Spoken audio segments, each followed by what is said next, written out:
a Living History production. I'm Peter Hart, and for the last 40 years I've interviewed thousands of veterans about their experience of war. Join me on a journey through the pages of history. Welcome to Peter Hart's Military History. Hello, hello, hello. We're here again. I'm Peter Hart, and I'm with the sexiest man in North London, described as such by many. What's your name, sexiest man in North London? Gary Bain. Gary Bain. Even the way he says it, it's mellifluous, listeners. Yeah. Mellifluous. I should correct you, Pete. We're not actually together. It's a Zoom recording yet again, and the British government's just announced we're going into full lockdown. Deep joy. Deep joy indeed. I'm enjoying it already. Yeah. So, what are we talking about today, Gary? Well, first of all, Pete, I'd like to congratulate you, if I may, on your new book. You mean the Gallipoli evacuation? You nearly forgot, didn't you? I didn't nearly forget. I would never forget. I am a professional historian. I always know what my books are called. How did you get on with the batteries, professional historian, for your sound recording? Well, I did have to change it because I'd let them run down. But the punters wouldn't have known that. I do now. I'm absolutely delighted that the book's out. It's finally out. There were one or two delays. Did you notice any delays? To be fair, COVID has impacted a number of industries, and it did have an impact. Yeah, it's apparently the Australian printing industry is in bits. It's too much demand. I think it's probably the demand for printing the book. Do you reckon? Demand for your book, essentially, yeah. Yeah, it'll have thrown the whole industry out of kilter. Anyway, it's available where they can get it now. It'll be posted direct to your house if the bookshops are closed, and it's on livinghistorytv.com. So you can buy it there, and I hope you all do, because then I'll be able to carry on eating gruel and the occasional glass of cider, as opposed to the meaningless vista that lies before me if the book's not a success. It's a very good book. I've got my copy, and large print is very helpful with my eye. You have got wodgy eyes. Yeah. I nearly said something else. Well, one of them. Let's get on with the podcast. Enough of this disguised. It wasn't very well disguised. What are we talking about today, Gary? Well, we're talking about young Hague again, and this time we're talking about when he was a major in the Second Boer War. Now, it's interesting that people perhaps might not know that there had been a previous Boer War, but there'd been a very short, I'd describe it as skirmish, between December of 1880 and March of 1881, which was the first Boer War. Did we win that one? We won that one, then I think we lost it again, and then we sort of won it. It had very obscure beginnings. It was apparently triggered around the seizure of some goods of a Boer who hadn't paid a tax bill, apparently. So I'm paying my tax tomorrow, just in case. Yeah, you don't want to start a war. No, but we're talking about the Second Boer War and Hague's part in it. Now, so where are we with Hague? We urge people to listen to our first one, which is sort of Douglas Haig and the battle and the Sudan campaign. And that had given Douglas Haig his first battle experience, hadn't it? And it was quite an experience. Tens of thousands of Mahdi warriors charging towards him. He'd seen action for the first time, and he'd done well. But it's going to be very different in the Boer War. It's a different set of challenges, isn't it? Very different. And we're going to look at how he responds, aren't we? Yeah, so where was Hague at this time, just prior to the Boer War? So the Boer War starts in 1899, doesn't it? So what was Hague doing? Well, he'd gone back home in 1898. I think he starts back home in September 1898 after the Sudan campaign. And he comes back to the 7th Hussars. Fine body of men, you would normally say. Lovely uniform. Lovely. They were all from Birmingham, the 7th Hussars. Where were they based? Norwich. Now, the thing about Norwich is it's got some things in common with Khartoum, because it's sort of there's a river that sort of bends round it, and it's a sort of featureless desert. I apologise unreservedly to the residents of Norwich. Well, he didn't seem to like it much. He was back in regimental duties. What was one of the highlights of his regimental duties that crops up in his diary? Come on, Gary. What was the highlight of his activities? He was given control of the regimental canteen and ordering the fish from the market. Oh, that's a big job, Gary. It's a big job. Well, he was a big man. So that's it. And he's training his squadron. He was a great believer that officers should always train up their squadrons. And of course, there's sport, there's polo, there's all that sort of things. But it's a bit repetitive, isn't it? He'd done this before, hadn't he? Yeah, and he'd also been given promises of a staff posting, and that seems to have disappeared. So he was probably not having the greatest time of his career, to be fair. No, a young officer, and although he's still a young officer, but his career isn't exactly motoring along, is it? It's doing well, but he must have been wondering what was happening. But in April, he gets his big step up, and this is when he goes off to act as brigade major to the cavalry brigade under the command of Brigadier General John French, who is features throughout Haig's career. Yeah, he first met him in India, hadn't he? Yeah, but there's a terrible scandal. Now, this scandal, it's one of those things that it's completely understandable what Haig did, but it could have, and I would say probably should have, ended both of their careers. You know more about this than me. What had happened? Just fill it in for us. What did Haig do, and why was it wrong? Well, Brigadier General French was not good with money. Amongst other things, he had a very different lifestyle to Haig's. And he'd made some rather poor investments in some South African mining shares. So he was a greedy bugger trying to make a massive profit. Well, he was speculating, I think it's fair to say. Now, there is no exaggeration here. He was on the brink of bankruptcy as a result, and his creditors were pushing him very, very, very hard. And he approached Haig. It wasn't an offer. He actually asked Haig for a loan. Now, Haig's legal advisor told Haig that he couldn't do what he wanted to do. He just wanted to guarantee the amount to the creditors. And it was his lawyer that told him he would have to make a loan. And Haig eventually gave way. And this is a quote that talks about the most pressing amount. There was £800 that was needed practically within 24 hours to stave off the bankruptcy. It was that close to... It was that close. The brink. And the total amount ended up being around £2,000, which in today's money is around about £100,000. This is a serious amount of money.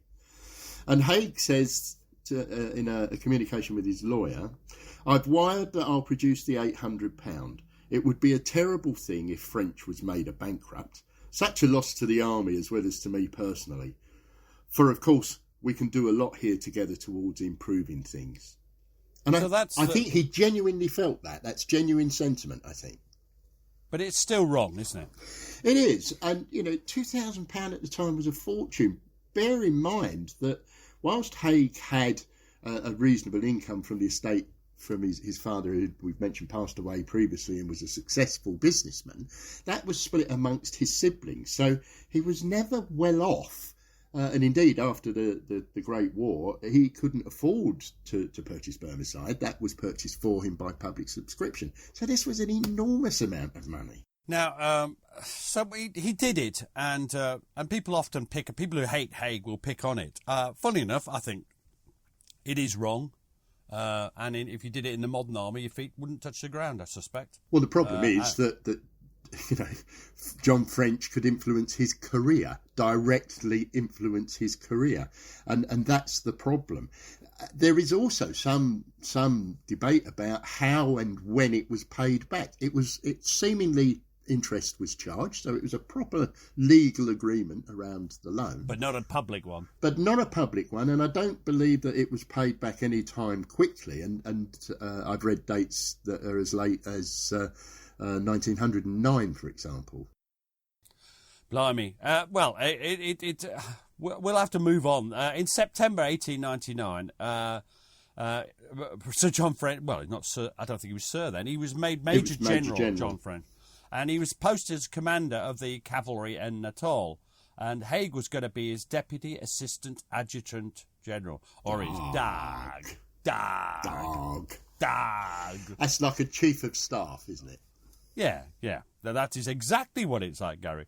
And they had to go, pell-mell. They went. There was no doubt. They caught the SS Norman and they went off on the 23rd of September. Now, they were heading for the Boer War. And we've got strong opinions about the Boer War, haven't we, Gary? And it's quite interesting. We're again it, are we? We're again it. Yeah, I think it's fair to say it's naked imperialism. There wasn't a great deal of interest in the Transvaal, and indeed the railways sort of just hugged the coast. They didn't go very far up into the Transvaal until the discovery of gold. Ooh.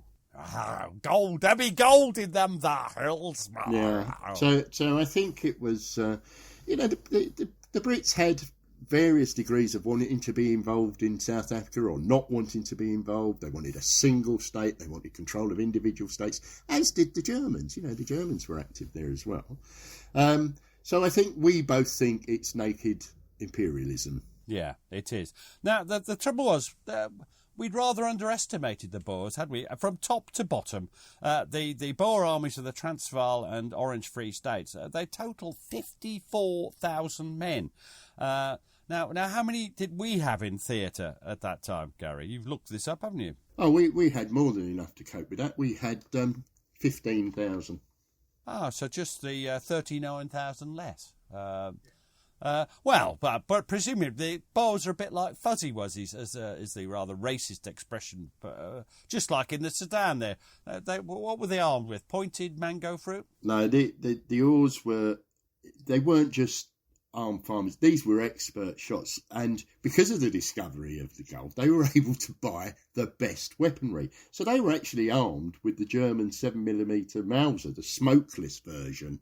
Smokeless? Yeah, so you couldn't see where you were being sniped at, for example. And they were bloody good shots, and they were effective up to sort of 1,200 yards, where the British view was anything over 800 yards was practically luck. These were very needed volley. good. You needed volley fire almost if it was over 800. And they're very good at field craft. They're masters of concealment, and they had not only better rifles, but they had better artillery as well. Well, that's surprising. Yeah, they had Krupp, didn't they? Krupp they guns. Did. And the other thing, they were highly mobile, and this is crucial to what happens in the campaign. They are mostly mounted, and they're highly mobile, much more mobile than anybody we'd faced before. They have an annual call-up, they have a weapons test, and they keep their rifles at home. This is gonna be a problem, isn't it? It is. I mean, that is a very good description of what we would describe as a personal weapon. It's their responsibility. The training is superb. They are a very competent foe. And there we are. We're outnumbered by 39,000. And what's our plan? Is it a good plan, Gary? Well, I think it's a very simple plan. The first intention was to defend the Cape Colony, because it was well known that and Natal. Yeah, and Natal. It was well known that the superior Boer forces would look to take those towns. And then the idea was to invade what was known as the Orange Free State, followed by the Transvaal. This is absolute nonsense. No. Yeah. You're saying that British generals and politicians are capable of nonsense? Yeah, it's pie in the sky, frankly. Thank God we have a regime now in Britain that never, ever, ever, ever has sort of nonsensical decisions and makes mistakes. It's a blessing, isn't it? Now, when did they get out there? They set off in September, so they arrive, surprisingly, in October, 10th of October, at Cape Town. And when they get there, it's the cusp of the war. The war hasn't actually been declared. at this point. I think it's declared it's next day. Yes, they're declared next day. And who's in charge? They're initially attached to cavalry brigade, and that's with an infantry division that's being formed up to defend the Natal under the command of he's so old, the venerable. He's always referred to as venerable or old or past it. Sir George White, General Sir George White. Hang on, how old was he? He was 64, Kerry. How old are you, Pete? 65. I guess I'm calling you the venerable Peter Hart. Well, or just old. Venerable Bede, I am. Venerable something. The war starts next day, 11th of October, 1899, and they set sail on the Norman again via Port Elizabeth. I don't know why I'm doing this. They go up to Durban, and they arrive on the 19th of October. They go ashore, and they get on a choo-choo-choo train to Ladysmith. Now, is this a safe journey? No, because you've got the Boers are highly mobile, Pete. We've already said that. Yeah. And also, you're on a fixed line. They couldn't go very far from the rail lines because don't forget this is the height of the summer in South Africa. This is 100 degrees in some areas, and the Boers know about the train lines. So they might have cut the line, but it's quite interesting that Hague is fairly sanguine about the whole thing. He doesn't worry too much, does he? What does he say? He says, "I slept soundly through all." He's an experienced old campaigner now. He's not worried, is he? Anyway, they get there on 0540, that's in the morning, on 20th October, and they were immediately ordered to go on a recce in strength with the 5th Lancers and a mounted infantry force, and they were going to the railway station at Elandslaag, where the Boers had been ordered, where the Boers had cut the line. This is what you're talking about. The Boers know the importance of the railways.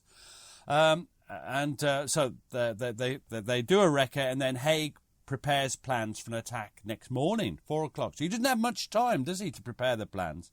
And next day, French and Hague, and it's like some sort of... French and Saunders. Yeah.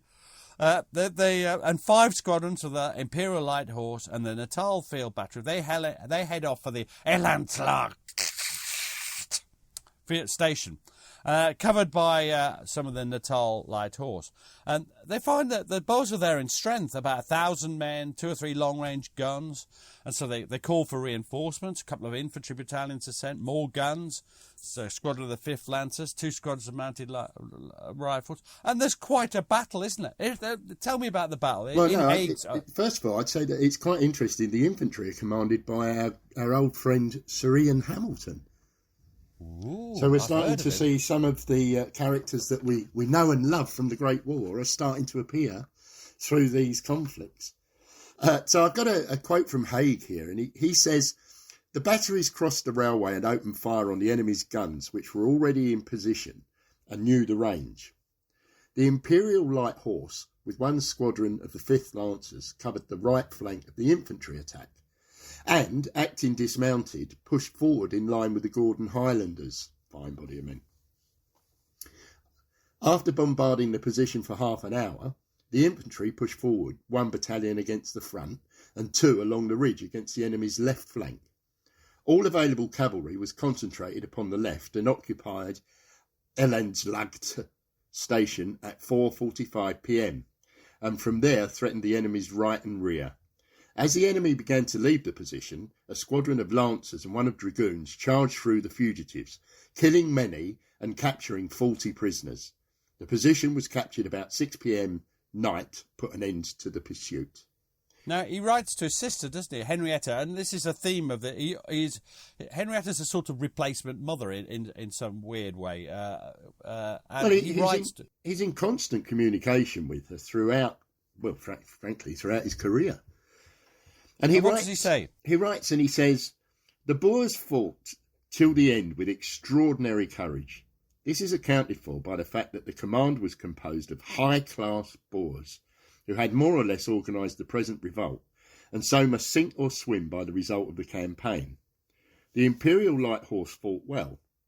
After the battle, I had a busy night examining prisoners, and preparing for the return of troops and wounded to Ladysmith.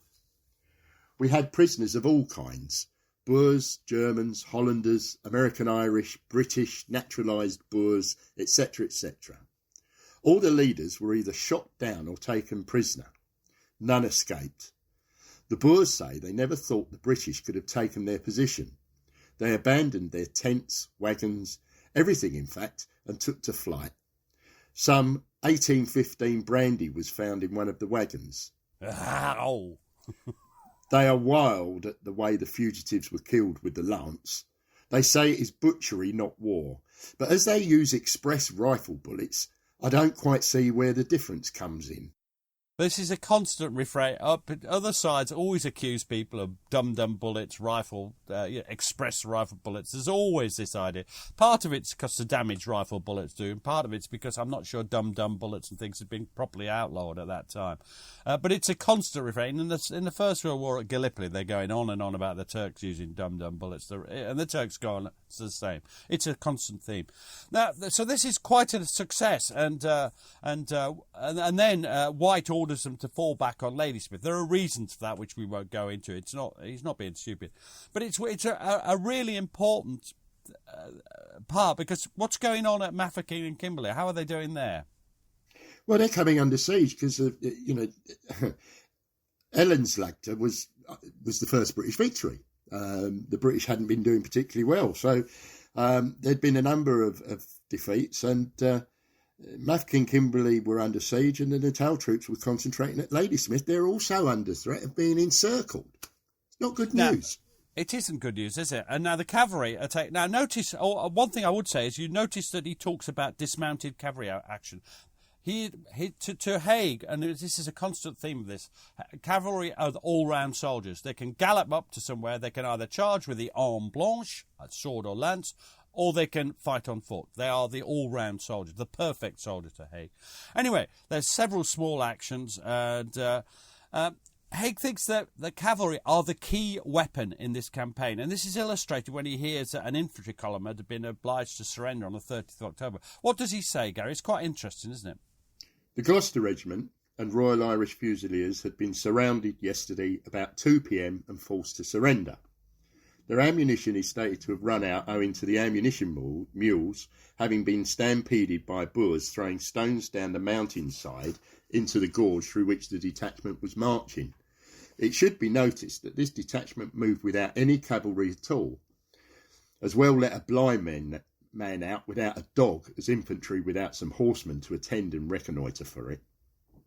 That is quite an interesting thing. And of course he's right. It's just what force provides the reconnaissance. And as the 20th century moves on, it will become aircraft, it will become light tanks or armoured cars. But the principle is the same. You don't have infantry marching in through hostile ground with that blind. Yeah. So, and people are misunderstanding what Haig's saying often.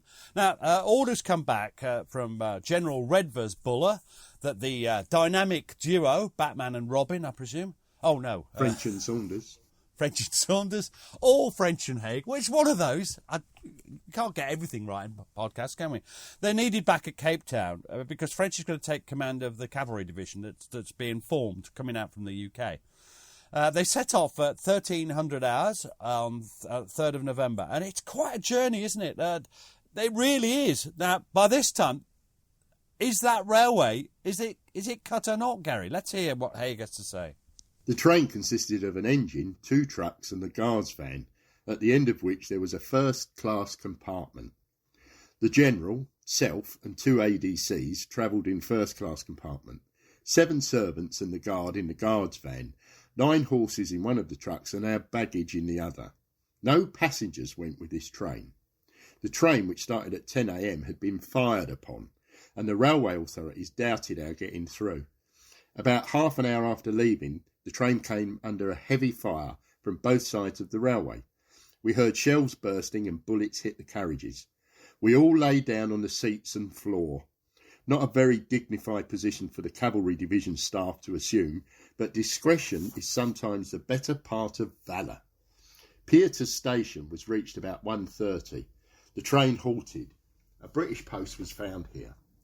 As we went again, and about 3 miles beyond, the train was again fired upon. At about 2 p.m, Colenso station was reached. An examination of our train showed that the iron truck containing some of our baggage had been pierced by a 2 or 2.5 inch shell. Had the shell hit the engine or a wheel, we should have been on our way to Pretoria instead of to Durban. Or indeed, if the Boers had torn up a row, the engine driver would not have seen it, because the moment the Boers began shooting, he laid down amongst the coal. And who blames him, Gary? No one. Well, it's not going to go off the rails, is it? Unless they tore up a rail.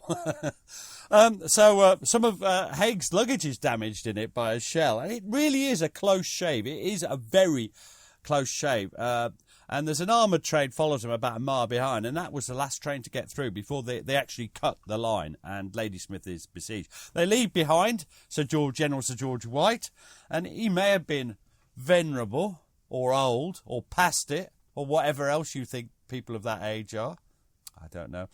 You young thrusters like you, Gary, or Haig, who is considerably younger than you.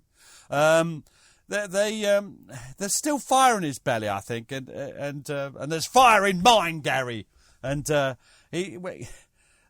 his position in Ladysmith looks untenable, and General Sir Redvers Buller orders him to destroy their guns and surrender on the best terms he can. And White responds with the brilliant, I hold Ladysmith for the Queen.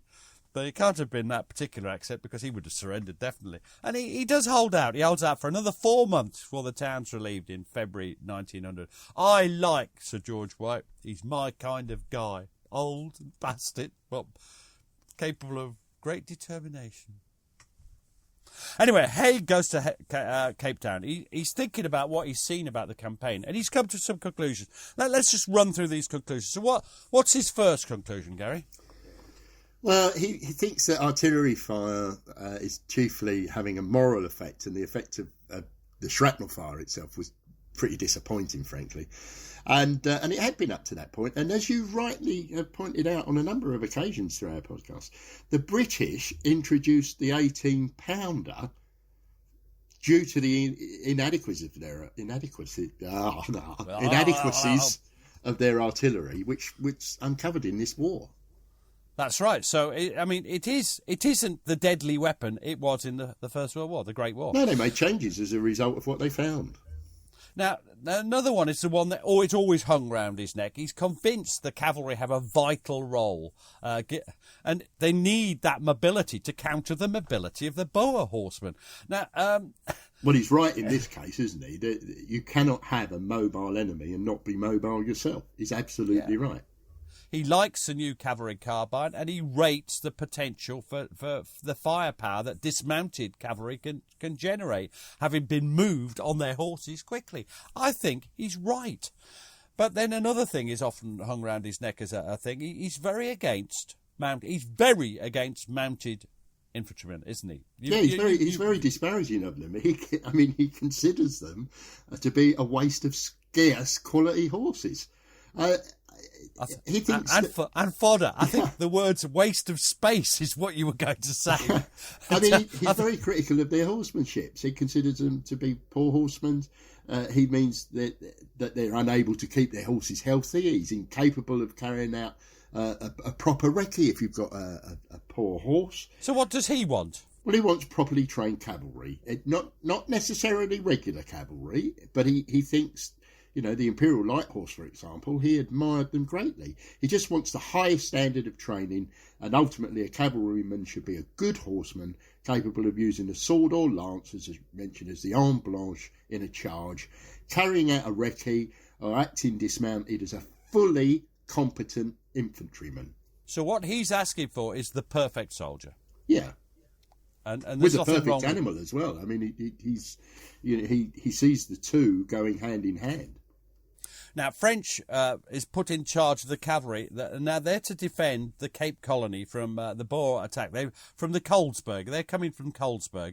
And Buller orders French to mount an active defence and to tie down the enemy. Now, Haig, as his chief of staff, he does most of the detail work, doesn't he? So what's Haig doing as chief of staff? I'm really very busy. So many things to arrange. We have the line of communications from Port Elizabeth to control, as well as this place and the enemy, some 5,000, to retain at Colesberg. The civilians get excited, and we are flooded with telegrams from magistrates and those who think the seaside is the only safe place. You've got a caravan at the seaside. Yeah, and under lockdown, I hope it's very safe. Others again get fits and get ill in diverse ways, of which we must be duly informed. So we have information of all sorts to deal with, and so many questions to ask. We administer martial law, of course, rough and ready. Then again, on the one hand, we have Getaker defeated at Stormberg on Sunday morning, and tonight we hear that Methuen has been checked on the Modder River, while in our front are some 4,000 to 5,000 Boers about 13 miles this side of Colesberg. Our task is to bluff them with the few cavalry we have. So far we've been successful in hemming them in. If we only had sufficient cavalry with fit horses, we could do anything we liked with the Boers. Now, they were doing well, but this is in sharp contrast to what's going on, because this is there's the Black Week, isn't it? During it's roughly speaking the 9th to the 15th of 16th of December, 1899. So what's happened? So what goes wrong in that week? What's the first disaster? Well, as he mentioned, on the 9th, 10th of December, General Getaker's night attack into strong Boer defences at the Battle of Stormberg ended in failure. Well, it's the first. Then, sort of the next day, 11th of December, Lieutenant General Lord Methuen, I've no idea. I mean, this is interesting that we're not familiar with these names. It shows how unfamiliar we are, that we can't pronounce half the names. He was defeated at the Battle of Magersfontein, and that means they failed to relieve the siege of Kimberley. And then there's another. That's not enough, is it? There's an even worse battle coming up on the 15th of December. What's that battle, Gary? Yeah, on the 15th of December, the force under General Sir Edward Buller himself are defeated at the Battle of Colenso. So all of these disasters, aren't there? Heavy casualties, very slim Boer losses. This isn't like shooting down the dervishes, as they call them, the warriors of the Mahdi or the Khalifa in the Sudan. This is almost the reverse, isn't it? In this case, we're taking the casualties. We're the ones being shot down. Although I want to remove the word "we" because I don't think I'm a supporter of the British in this war. No, and I think we're the baddies. And there's a contrast, isn't there? Because both French and, by implication, Hague are doing well at this time. They are. How are they doing it? They're trying to bluff the Boers. They're raiding. They're marching. They're counter-marching. They're here, where, and nowhere, baby, aren't they? To quote a Fantastica. They're difficult to pin down. Nobody knows where they are. And the Boers think they're opposed by a much stronger force than they actually were. Hague and French work hand in glove. And one of the sources says every day they carry out at 04:20 in the morning a joint recce. We're going out to see what's happening, get right on top of issues, and really a brilliant, almost a guerrilla campaign. Now, Black Week results in a change in command. Buller is removed and from command as high command, and Lord Roberts comes in. Although Buller remains in theatre, doesn't he? He's moved sideways. They do that to Transport for London, I believe. If you're really bad, you get moved sideways. They certainly did that at the War Museum. If you were completely useless, you were promoted and moved sideways into a job that wasn't so noticeable what you were doing. Because the higher you go in any organisation, the more bloody useless. You haven't gone off at a tangent at all here, have you? No. Well, I think these were valid similes, Gary. Okay. So Lord Roberts arrives, and who's he got with him, Pete? Would that be Kitchener of Khartoum? He has. He's his chief of staff. Yeah, it seems ridiculous knowing what a useless idiot well, sorry, I shouldn't say that. It seems weird to have him as chief of staff and not in command, but there you go. So Kitchener, fresh from his triumph as Sirdar, commander-in-chief in the Egyptian Sudan theatre, comes in as chief of staff to Roberts to provide some sort of whatever. Now, how do the British react to reverses then and always? there'd been reverses. So what do? They Well, change command and they send in what? Reinforcements. Yes. Get reinforcements and actually go on the offensive. And that's what happens. They send in, instead of trying to win with 15,000 troops outnumbered, they send in masses of reinforcements, masses and masses. And this is, for the rest of this podcast, you can assume that the British are steadily reinforcing. More and more troops are being sent out. Thousands, and later on it gets up to hundreds of thousands. Yeah, they by are the end pouring. By the end of the war, I believe it's close on 500,000 soldiers have actually passed through South Africa. So that's going on throughout that. They're being sent to South Africa. Now, in late January 1900, Sir John French, it's yes, Major War. General. No, Major General. Yes, stop confusing me. Major General French is appointed to command the cavalry division, and he asks for Haig to be his chief of staff, as he would. Now, this is the point about the loan. This is why it looks bad. It looks bad, doesn't it, Gary? But nevertheless, there's a reason for it, because this is what French says when he telegraphs Lord Roberts. This is in January. What does he say? Oh, I say it. French. Right. Here I go. I'm going to be John French now. Major Haig has performed duty of Chief Staff Officer to a division since landing in Natal. He has acted in this capacity under my command in 3 general engagements and many smaller fights. I have several times mentioned him in my dispatches. His services have been invaluable. So how does what happens? Of course. Well, firstly, I'd say, given the circumstances, as you rightly say, around the loan, he's mentioned him in dispatches a number of times. Those who wanted to be detracting of Haig and French could point to that as the reason that he's being mentioned in dispatches. I don't think it is, though. I don't think it is. I think he's performing well. It does, but it's still wrong. And let's be fair, it's not only French who thinks Haig's doing well. It's a perception across high command at the time.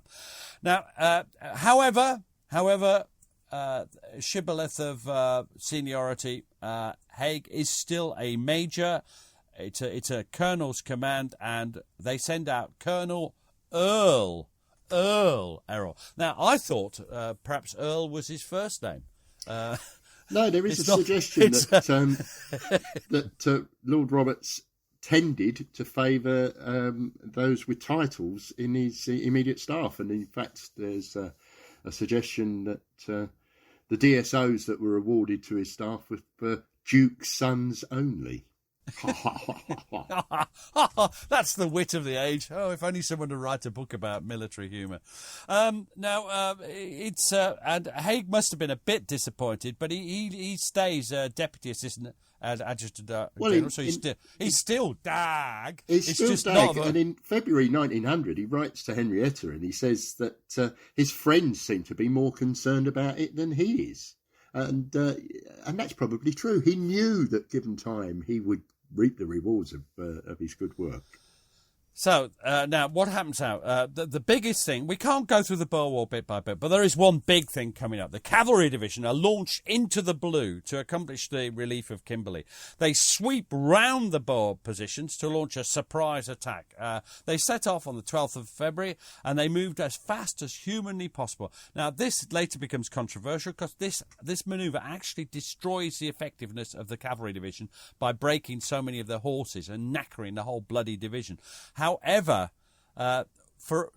it wasn't ordered by French or Haig, it was ordered by Roberts. So it's outside the scope of this, really. The logistical problems are within our scope because Haig has to cope with them. But then the final attack is launched on the 15th of February. And this is, now you've remembered the name of the place because I've forgotten it. Well, it's Clip Drift, I think. I'm not really sure if it's... It is. Clip, it's KLIP. Clippity clop. It's a significant action, and in fact, Roberts suggests that the date, the 15th of February, will be recalled for years to come, and I think he's right because we've recalled it. Yes, only because we looked it up. It was real boys' own stuff, though, wasn't it? The attack. It was, and Haig says there was an open plain towards Abbas Dam between the two parties of the enemy.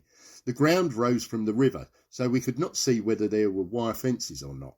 but there seemed to be only a few Boers at the end of the rise. There seemed only one thing to be done if we were to get to Kimberley before the Boers barred our path, namely charge through the gap between the two positions. Half our guns were ordered to keep down the fire from the koppies in our front, which would be That's on hills, isn't it? Like the Kop. Which would be, thanks for getting that in, which would be on the right flank of the charging cavalry, and half engaged the enemy's guns. The 9th and 16th Lancers were then ordered to charge, followed by Broadwood's brigade in support. Our Lancers caught several Boers and rode down many others in the open plain, and really suffered little from the very hot rifle fire, about 20 casualties, I fancy, and we passed within 1,000 yards of the Boer position. We got to Kimberley about 6 p.m. The garrison made not the slightest attempt to assist us. The people of Kimberley looked fat and well. It was the relieving force which needed food. And this is all part of this thing, this attack.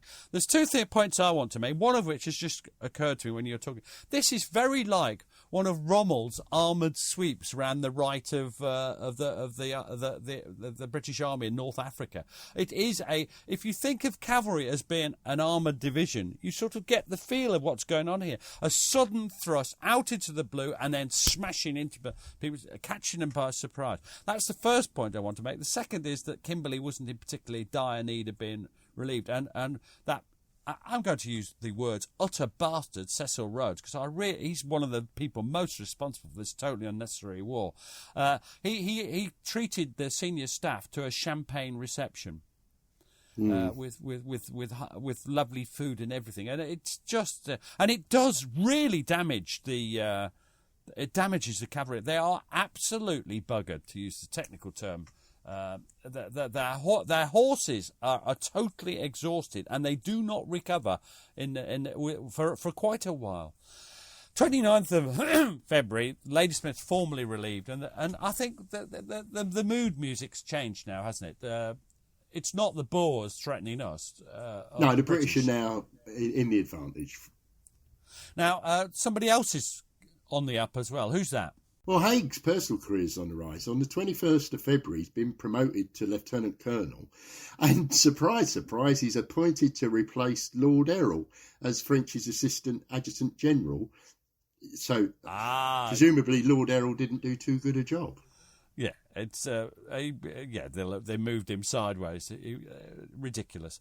The next phase of is directed by Roberts, and this is the advance on the Orange Free State capital of Bloemfontein. Bloemfontein. Thank you. They were blocked by a strong Boer force at Poplar Grove, and so again, 7th of March. Poplar Grove. I said Poplar Grove, you yes, bastard. You did. You're not going to... just disrupting me. I'm not too knowledgeable about this. And we're not going to do this. He sends out the cavalry division again, plus 2 mounted infantry brigades, and another flank march. And this time to cut off the Boers' retreat to Bloemfontein. And it doesn't work, does it? The Boers manage to escape and disengage. Now, several, and that includes most of the Boer High Command. Not when Haig talked about the High Command being with the Elandslaagte, he was talking bollocks. They weren't there. And who are we talking about? We're talking about Bertha, De Witt. It's both presidents of both republics. Yeah, they're both here, and they escape. He doesn't capture President Kruger. They don't capture everybody. And Roberts is furious with French. Indeed, the two start to fall out. He blames him. Haig excuses the cavalry. He points out they're just completely and utterly knackered. Their horses are knackered. They've been in action since the 11th of February. And he also, as was his wont, casts aspersions at the mounted infantry brigade. He just says they're useless and waste of horseflesh. However, Bloemfontein is still occupied on 13th of March, and then Johannesburg on the 31st of May, Pretoria 5th of June. Oh, it's all over. It's all over. A run. That must be the end of the podcast. Well, it's quite short today, isn't it? 44 minutes. Oh. Well, what happens next then? I suppose it's tea and buns. Tea and crumpets. The war changes from battles to a guerrilla-based resistance, which are carried out by skillful, hardy men determined not to accept defeat, and in fact referred to as the bitter enders. You're occasionally referred to as a bitter ender. I'm saying nothing. Whatever I say now would be wrong. Now, so Hague, they're facing this new thing, and he's a bit taken aback, isn't he? He's wondering how 70,000 British troops, which is how many were in theatre at that time, are being defied. And they reckon there's only about 2,000 Boers under De Wet. And he's also becoming critical of Lord Roberts. And you've discerned a theme here. You're going to read the quote, but you've discerned a theme about Hague by now, haven't you? Yeah, I mean, he's often critical of his senior officers, and particularly in his letters to Henrietta. And in fact, she, in one letter, points out that the then Prince of Wales had commented on how he should be more careful about some of the comments that he's making. But it's something he does throughout his career. And you could perhaps understand it, particularly as, he was asked to comment by Evelyn Wood when he was in the Sudan. So he just kept that going. And so what does he say? Well, he's talking about Lord Roberts, and he says, the Field Marshal was in a bad temper yesterday and opened upon French because so many men were missing. But what can you expect to happen if horses stop from exhaustion and one covers 60 or more miles in 2 days? Kitchener also has a baddish time with Robert's temper. The Landrofts of Kroonstad came out to surrender the town to French, but we packed him off into the town again to wait for the Field Marshal. The latter, meantime, had heliographed that no patrols were to enter the town. We came on here with the cavalry, and Roberts marched in at the head of the infantry. I'm afraid he's a silly old man and scarcely fit to be C&C of this show.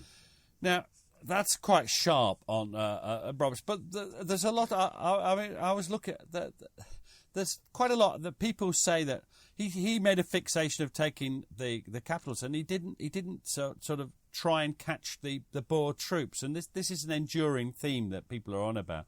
Now, are the cavalry still busy? Do they still have a role in this new guerrilla warfare? I suspect the answer to this is going to be yes, once they've recovered. Yeah, and Haig says, the infantry are quite jealous of the successes of the cavalry. The poor creatures merely carry their guns without loosing off. In fact, they simply wear out their boots to no purpose. All the same, but for the cavalry, many of them would now be below ground. So this is a restatement of this theme. It's certainly not over, is it? And so the cavalry division's divided up into lots of columns, and they've got to protect supply lines, they've got to provide mobile columns, they've got to pursue and exterminate these guerrilla bands. That's what's going on. And during this time, Haig is French's chief of staff, and his orderly mind is coping with a lot of problems,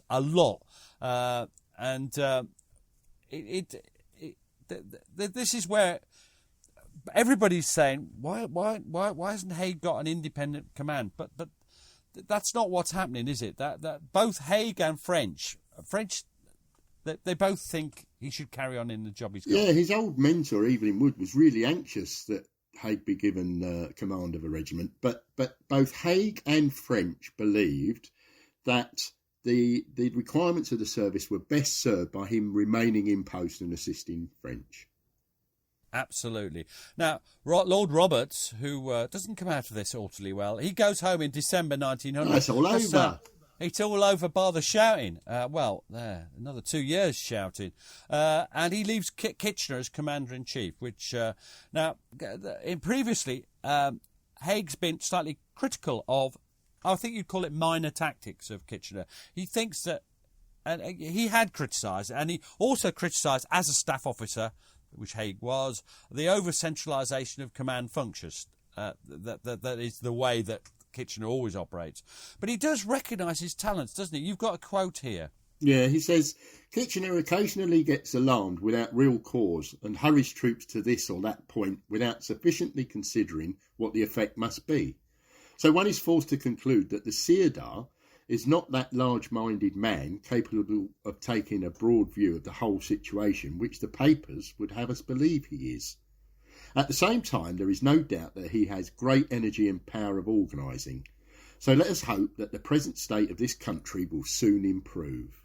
Now, Kitchener brings a change of policy, doesn't it? And what he does is controversial in the extreme and in some senses indefensible. He divides up the veldt. He uses hundreds of miles of barbed wire, defended blockhouses, and that's just to try and restrict the Boers' freedom of movement, which is, of course, their main asset. He also introduces, and this is indefensible, a scorched earth policy. They burnt the farms, the crops, they killed the animals or gathered them in to deny them to the Boer bands.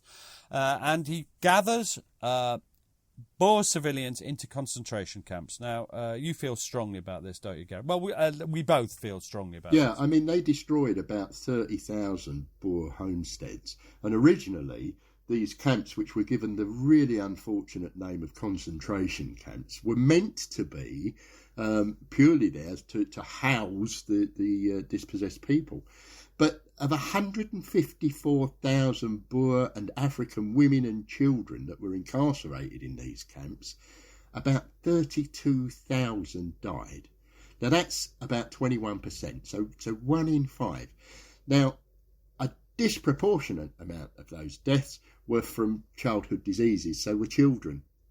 You know, it was incompetence rather than neglect or overt malevolence. I think it was neglect. I think it's incompetence and neglect, mate. Well, I just think they hadn't thought about it at all.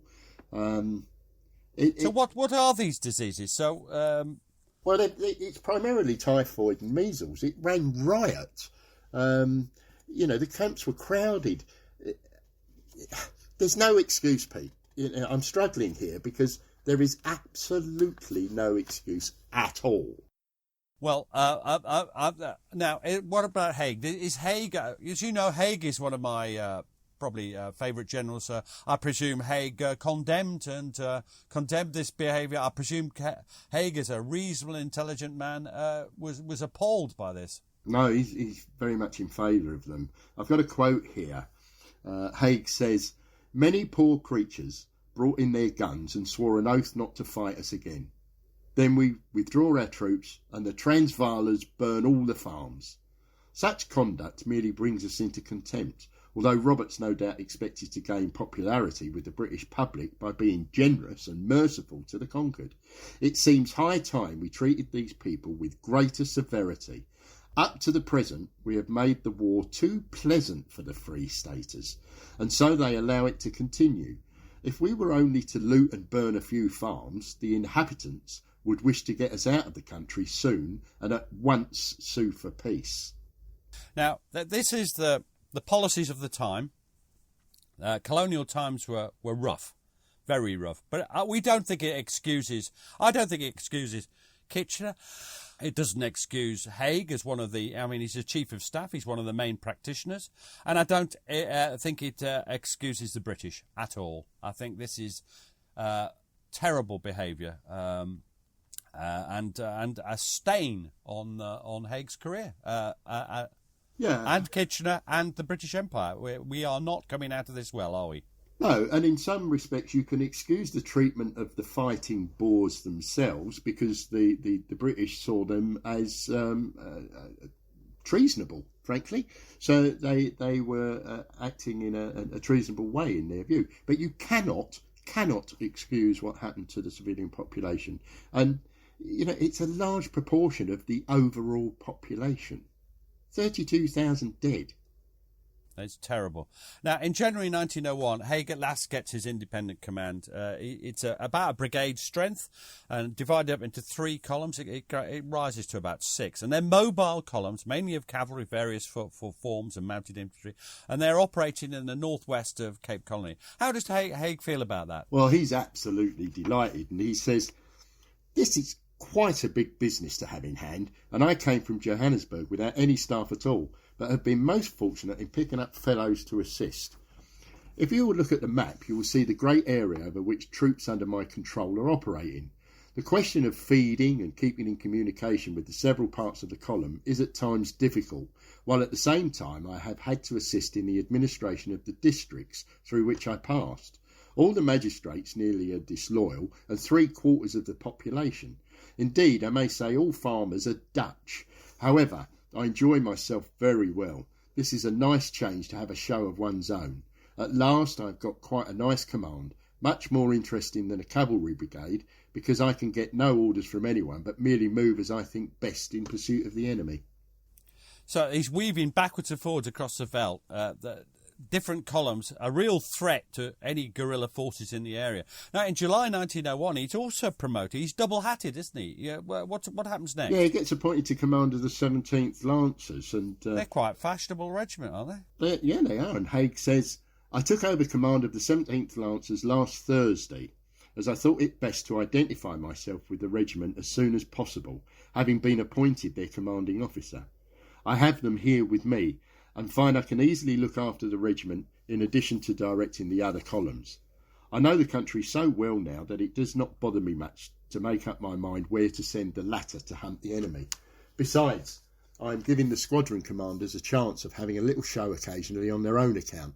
There is nothing so good as responsibility for making good officers. He'd enjoyed responsibility himself, hadn't he? And now he was. This is good. He's giving responsibility to other people in the same way as he'd been lucky enough to have it in the Sudan, for instance.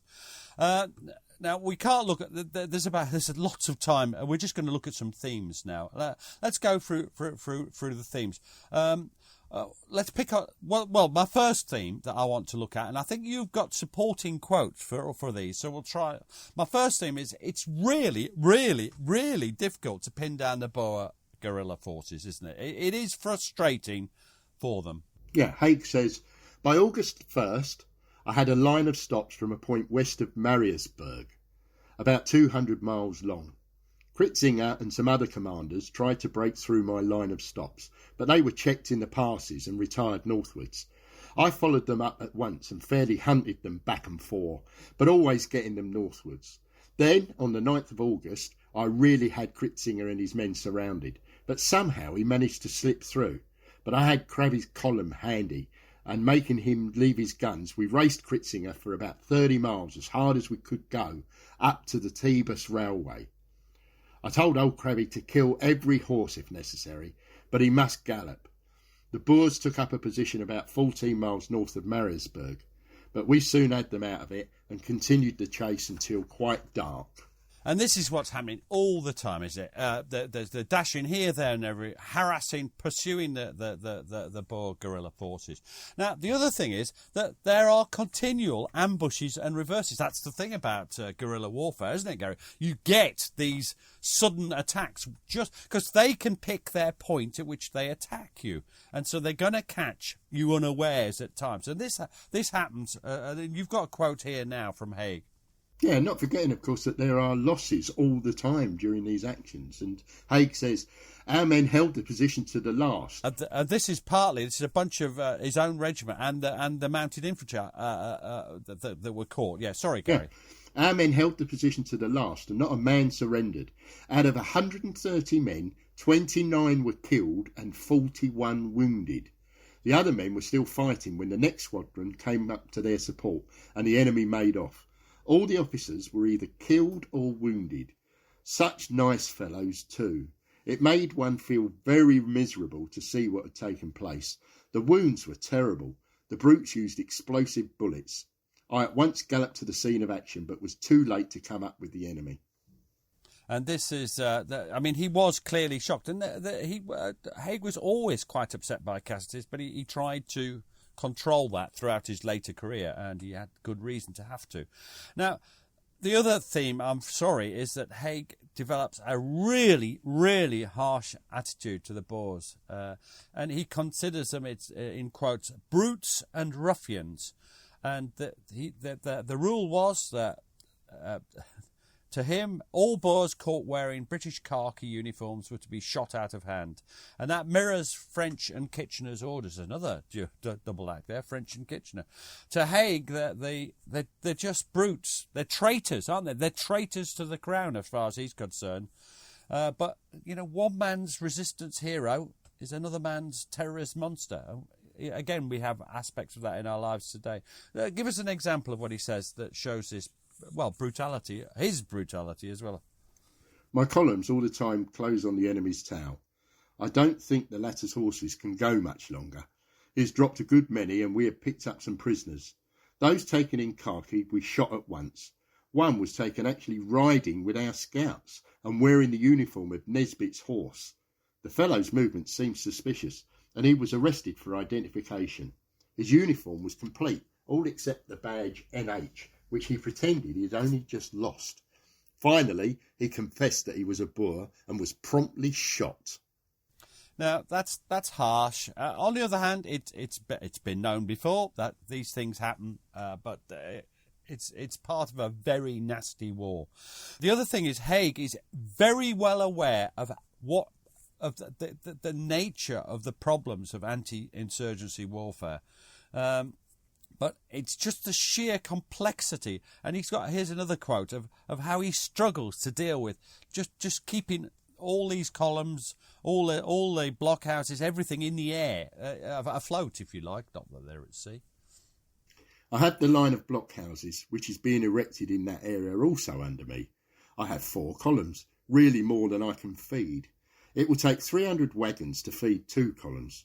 This will show you the difficulties of carrying on war in this country where there are no railways.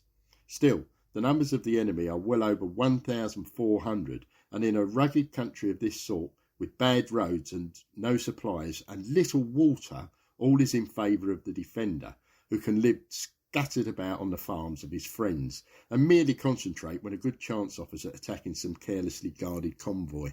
This is the point again. They pick their time, they pick their moment to attack when you're most vulnerable. Now, he's not the only one who thinks that. One of his Staff College contemporaries was there. In fact, nearly everybody from the First World War is there. Hunter Weston was at Clip Drift. But Lieutenant Colonel Edmund Allenby, now, he's bad-tempered as well. Listen to how similar this quote is. I'll just read this. It goes, "I should rather like some of those fashionable warriors who went home at the end of the war to come out and see what war looks like now that it is at an end. It might give them a few new ideas. As far as my experience goes, the war was the easiest part of the campaign. We've had more fighting since the war ended, more trekking and much more discomfort. I've lost 32 horses in 9 days, only 2 of which were lost in action. The rest have died from exhaustion and short food. There is no help for it, exhausted as we are. We must patrol a lot to keep Brother Boer at a distance, as well as collect grub. I must say, all the men of my column are splendid, keen as mustard, and one never hears a grumble." Would you have grumbled being in one of those columns? I was just about to say he must have been deaf. Oh dear, yeah. And that's Allenby. It's the same experience. It's hard. Yes, it is hard for them, but it's a brutal response, and we keep underlining that. Now, eventually, peace negotiations begin. Is Haig a tolerant? No, his instinct is that of a hardliner, and he says, "I hope there is no question of giving terms to these rebels. It would be much better to go on fighting for 10 years than give way in anything to them." And that's not how he was at the end of the Great War, so perhaps he'd learnt by then. So what happens in May 1902? Well, the war comes to an end, and Haig's distinctly ambivalent about the peace terms, isn't he? Because he thinks they're too reasonable, that the loyal men who stayed true to the crown, they're almost ignored. But he's also happy to accept peace if there's a period of martial law, and it just all comes to an end. It's strange, isn't it? He's still got a lot of staff work to complete at the end of the war, but do you think he'd had a good war? Well, I think it's fair to say both he and French had a really good war. I mean, French in the public perception was a hero of the war and had featured largely in newspapers, as did Haig. He'd had a good war. He was effectively a brigade commander on active service. So not just a chief of staff, he'd been effectively, it's and as you say, it was a very smart cavalry regiment, 17th. He was given command of that. He's now lieutenant colonel.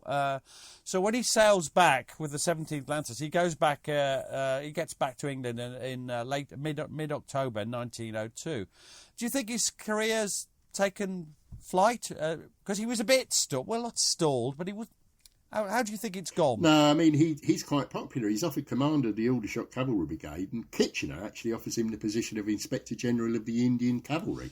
Now, they're both fantastic opportunities, aren't they? They really are. He's clearly destined for high rank, isn't he, at this stage? Is he the coming man? Well, that's a good phrase, yes. Yes. We'll talk about which one he picks, and we'll talk about the rest of his career in another session. But back to the war. So he's had a good time. Has he learnt? What has he learnt, do you think, from because he learnt a lot in the Sudan. What's he learnt in the Boer War? Well, apart from the importance of cavalry, which we've featured throughout, he's learnt that there's a vital need for staff officers to plan the operations, organise the logistics, without which the army would soon starve and run out of ammunition. And that stays with him throughout his career from this point on. He does show an understanding of the importance of logistics in the Great War, yes. Now, we want to finish with some remarks about, you do, about the Boer War. So, was it worth it? I mean, how many troops did they deploy? Well, ultimately, about 500,000. It's in excess of 400,000 troops are ultimately deployed. There's around 10,000 African soldiers also in South Africa. The cost was... This is a staggering number for the time, some £200 million and 22,000 lives. And that's just the British, of course. The Boers lost around 25,000 and the Africans around 12,000. And then there's all the civilians, I presume. Yeah. Now, let's not forget that within 10 years, the Union of South Africa, which is the predecessor historically of the modern-day Republic of South Africa, came into being on the 31st of May 1910, the first Prime Minister of which was Louis Botha. Wasn't he a brute? He was according to Hague, and a rebel and a traitor. A traitor. In fact, it was 8 years. 8 years later. He's the Prime Minister of the country. So, what is this war achieved? What's it for? Well, I think we go back to our opening remarks, really. It's about imperialism and British influence and having access to the gold. I mean, the gold fields recover relatively quickly. Within 4 years, they're at pre-war levels, and they're second in the world only to American gold mines at that point. So there's a great comedy sketch once... are we the baddies? Yes, we're the baddies. We're not saying that the Boers are necessarily that lovely. No, but in this war we are the baddies. Yeah, and you have to think about why people went to South Africa in the first place. Often, the Huguenots went there, the Dutch, the British. It was to get away and to have, quote, freedom. It's not really surprising they were prepared to fight for it. So there you go. Hague's done well in a war that's not our greatest or finest hour as a British Empire. And we're going to continue talking about Hague. We're going to look at his career before the Great War in a podcast to come up in a month or two. And I hope you've enjoyed it. I'll go back to the beginning and say I hope you'll remember to buy my book, The Gallipoli Evacuation, which you can get on livinghistorytv.com. And if you do, you'll make Matt McLachlan very happy. Thanks for joining me, Gary. You've been like a little ray of sunshine in my lockdown life. Cheers, Pete. Cheers.